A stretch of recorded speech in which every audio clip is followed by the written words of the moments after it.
CenterStage in Lake Forest happily welcomes you to Webisode 3 of Where There's a Will, There's a Way, Shakespeare Online.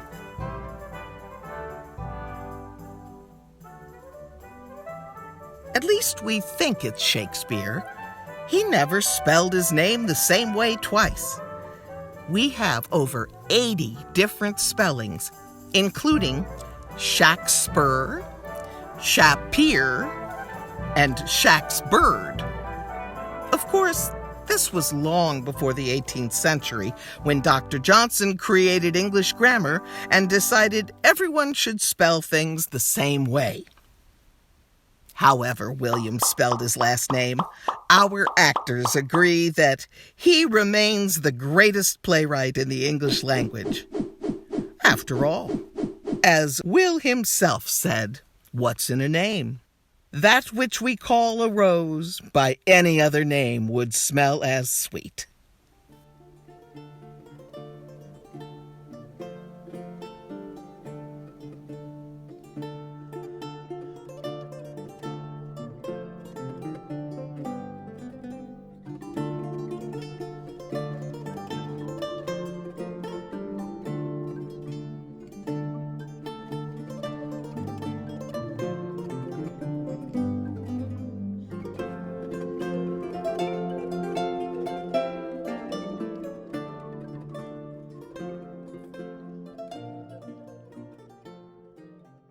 Hi, I'm Brendan Mertens. In Henry IV, Part 1, Prince Hal is heir apparent to the English throne. His father, the Henry IV, for which the play is named, questions his disreputable activities in a delinquent company he keeps. Nobles in court aren't sure if Hal can get the job done of replacing his father as king.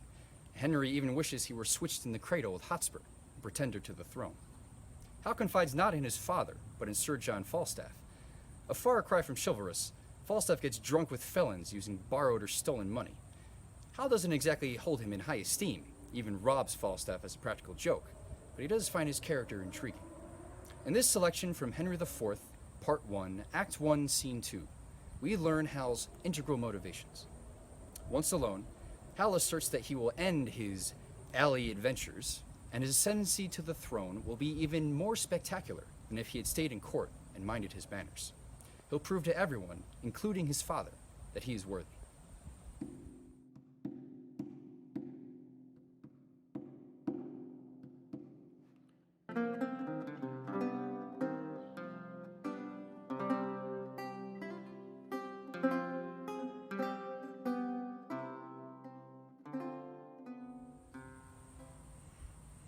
I know you all, and will a while uphold the unyoked humor of your idleness. Yet herein will I imitate the sun, who doth permit the base contagious clouds to smother up his beauty from the world, that, when he please again to be himself, being wanted, he may be more wondered at by breaking through the foul and ugly mists of vapors that did seem to strangle him.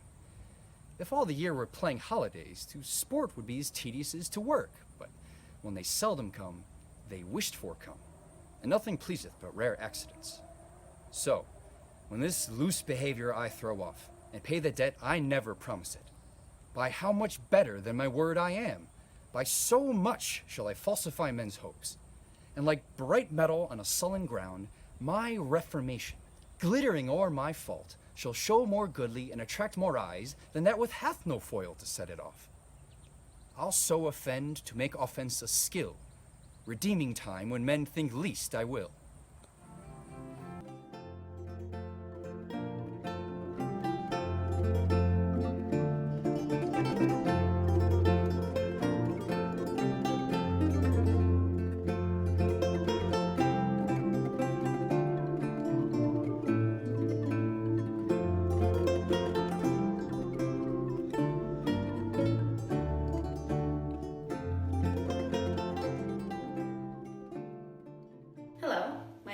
Katherine Damisch, and I will be performing Viola's monologue from Act 2, Scene 2 of Twelfth Night. At the beginning of the play, Viola becomes stranded in a foreign land and dresses as a boy for protection. She begins to work for, and falls in love with, Duke Orsino, who is in love with Olivia. Orsino sends her to woo Olivia in his name, only for Olivia to fall in love with her as a boy.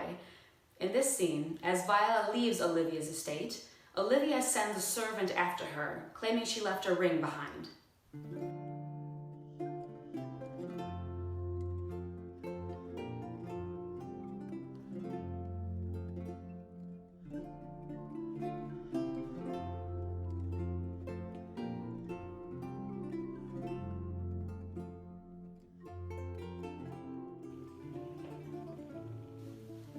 I left no ring with her. What means this lady? Fortune forbid my outside have not charmed her.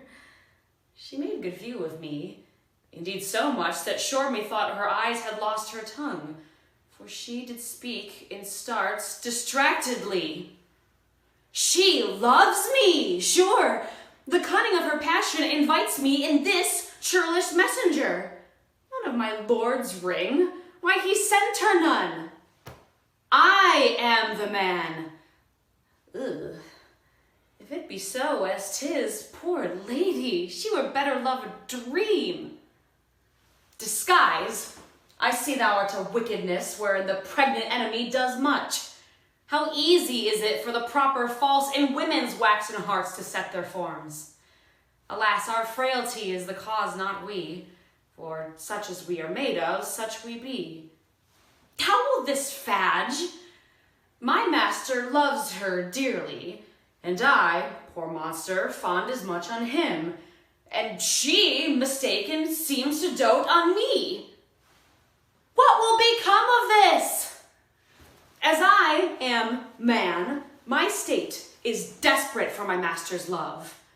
As I am woman, I will last the day. What thriftless sighs shall poor Olivia breathe?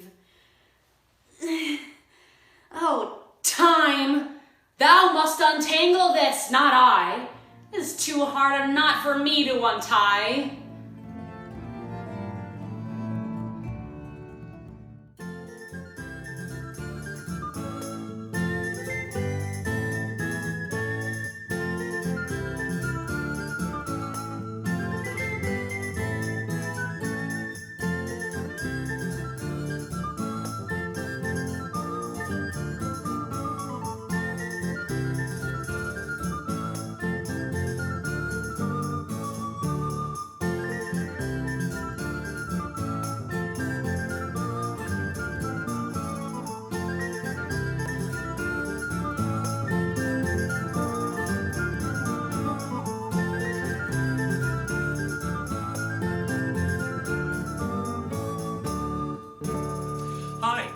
Davis. Titus Andronicus is one of Shakespeare's earliest tragedies and is probably written in collaboration with another author, possibly George Peele. It is a gruesome, bloody revenge story, and that type of play was very popular to Elizabethan audiences, sort of like a Shakespearean horror story. Now, though Titus Andronicus was very popular during Shakespeare's lifetime, it has since fallen out of popularity with Shakespeare lovers and with scholars. Though some people consider Titus Andronicus to be among the worst of Shakespeare's plays, I completely disagree. And its popularity has increased significantly since the 1950s, when the famous Peter Brook directed the Royal Shakespeare Company production of Titus Andronicus. Also in 1999, there was a movie adaptation with Jessica Lange and Anthony Hopkins and Alan Cumming.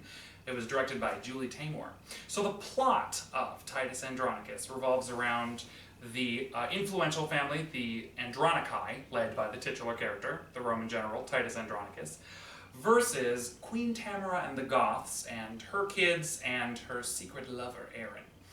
So at the beginning of the play, Queen Tamara of the Goths is a prisoner of war, and Titus has one of her sons brutally murdered. So she spends the rest of the play getting back at him for that, which only inspires retaliatory revenge plots from the Andronici, and cannibalism, and flailing body parts, and massacre and gore ensue, and it's just great. I am Saturninus, the newly appointed emperor of Rome. So Saturninus marries Queen Tamara of the Goths towards the beginning of the play. He's a little dense, and he's a little preoccupied with proving himself as the rightful ruler of Rome. Far too much so to notice that his new wife, Queen Tamara, is plotting murders left and right, including Queen Tamara and Aaron plot the death of Saturninus' brother and finger Titus Andronicus' 2 kids for the murder, and they get executed in Act 3. So this speech takes place in Act 4. In Act 4, Saturninus is addressing the Senate in response to the Andronici, who have fired arrows tipped with messages to the gods into the sky, and they have littered the streets of Rome with their pleas. It's a very public form of protest. It's a big demonstration. Now, Saturninus just thinks that Titus is nuts, he's a little batty, but the Senate is worried that maybe Saturninus isn't up to the challenge of being the Roman emperor, and he's not taking the Andronici's pleas seriously, and he's not considering their influence. So, this speech is Saturninus' attempt to prove that he is the strong ruler that Rome needs, the judicial leader. Spoiler alert, by the end of the play, Saturninus and the majority of the named characters all end up brutally murdered. And this is an excellent speech, and it's from one of Shakespeare's least appreciated works. So, which is why I picked this monologue, and I hope that you are able to tell that beneath the mounting pile of dead bodies in Titus Andronicus, there is some excellent writing and a lot of heart.